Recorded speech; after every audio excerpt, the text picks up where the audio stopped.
what led him to go to Europe and say this, is that when Romania overturned its election, it was not because it was worried about Vladimir Putin. It was because it was worried about Donald Trump. Now,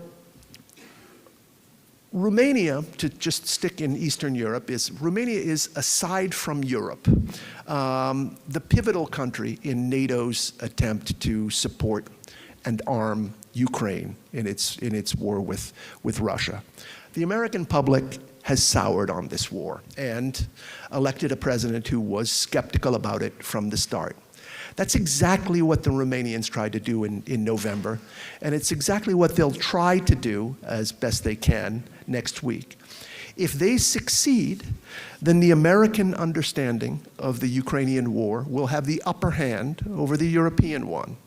And so there are certain elites in Europe who are reluctant to let that happen. Now, when we talk about Europe, we don't mean the whole continent.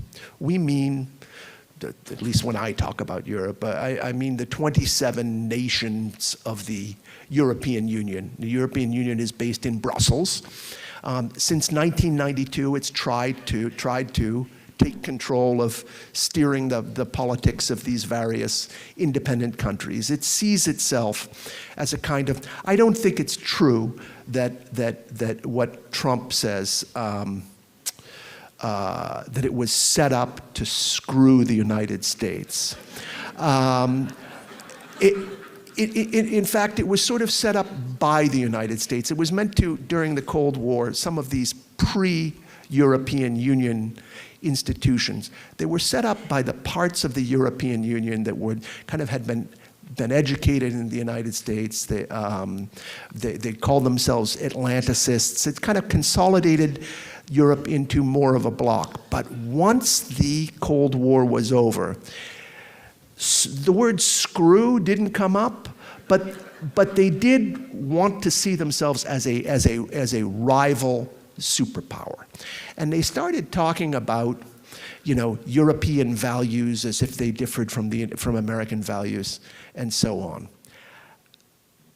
Populist parties, and they have existed in Europe for longer than they have existed in the United States, they always looked at this European Union project as kind of a form of Americanization. And in a way, they were right to. The European Union helped to spread global capitalism after the mid-1980s, and we appreciated it when they did it at the time. They annulled a lot of those quirky local regulations in Europe, which in a way are what makes Europe Europe, but they also make it really hard to do business if you're a large American company. And they helped to spread NATO in the 1990s. In an interesting way. Our president's claim that Europe does not pay for its own defense is correct in terms of military budgets.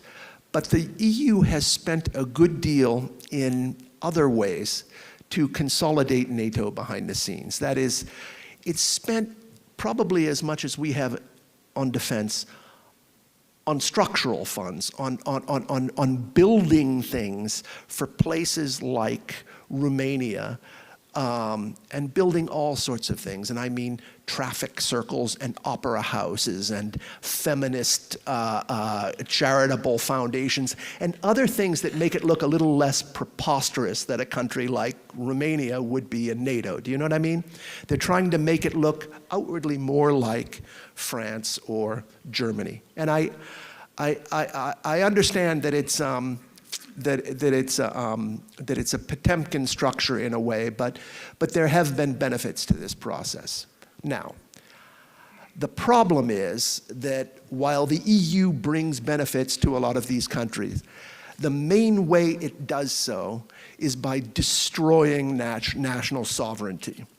And it seems to have, over the last 25 years ago or so, it's kind of turned these countries into sort of whimpering, simpering sort of shadows of their former national greatness. And, as Vance noted, 40 years ago, each of these countries had pretty, for its size, had a pretty formidable military. If you were Belgium or Austria, say, would be able to put together a pretty formidable combined arms operation with, robust tank brigades and serious air forces, and EU membership has made this kind of duplication between militaries, even though the military is not an EU responsibility, but the habit of EU alliance has made this duplication look wasteful.